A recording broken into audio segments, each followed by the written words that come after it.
A sign photographed at McMurdo Station on December 4, 2018. The Associated Press found a model of women working in Antarctica who said allegations of sexual harassment or assault were minimized by their employers. The app investigation comes after the National Science Foundation released a report in 2022 that said 59 of women had experienced a negative experience of harassment or assault while on the ice. Christchurch, New Zealand. The howling winds and perpetual darkness of the Antarctic winter were easing in a frozen spring, when mechanic Liz Monahon at McMurdo Station grabbed a hammer. She thought she should protect herself if those responsible weren't going to protect her from the man she feared would kill her. She wasn't like she could escape. They were all stuck there on the ice.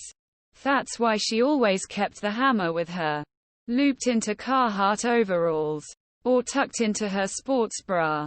If he came anywhere near me, I would start swinging at him, Monahon says.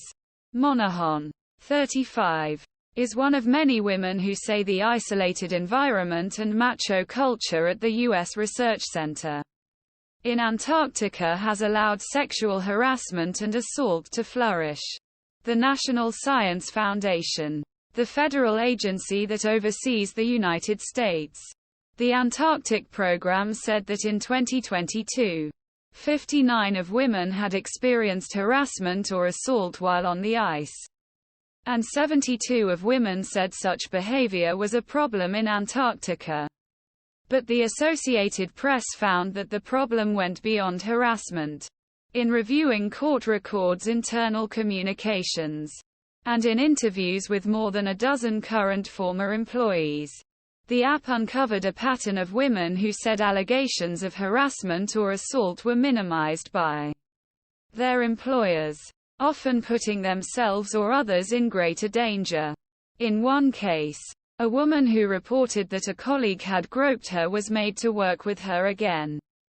In another, a woman who told her employer she had been sexually assaulted was later fired.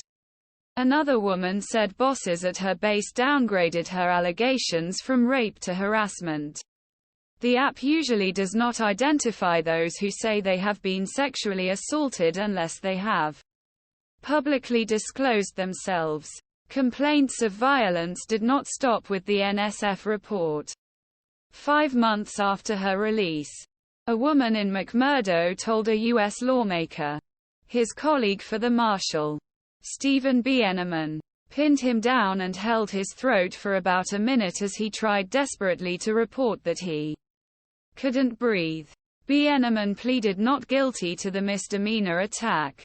He has been laid off and sent back to the U.S. court documents show, and his trial is scheduled for November.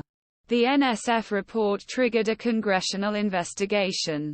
Kathleen Naeher, chief operating officer of the Leidos civic group, told a congressional committee December that they would install peepholes in dorm room doors, limit access to master keys that could open multiple bedrooms, and give teams the field an extra satellite phone. Representative M.